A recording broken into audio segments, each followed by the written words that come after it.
In this video, we will show you how to 3D print a channel interaction chip in one day. First, pour the rapid HD resin into the vat. Then, 3D print the master mold using the ProFluidics 285D.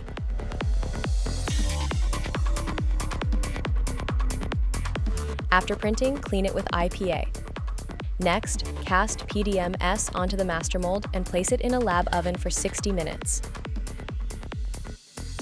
Once cured, peel the PDMS off the master mold.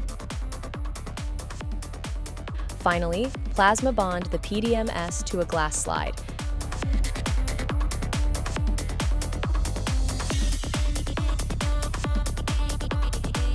There you have it, a channel interaction chip completed in just one day.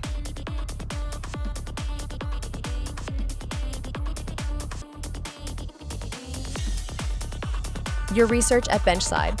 Bring it to your lab.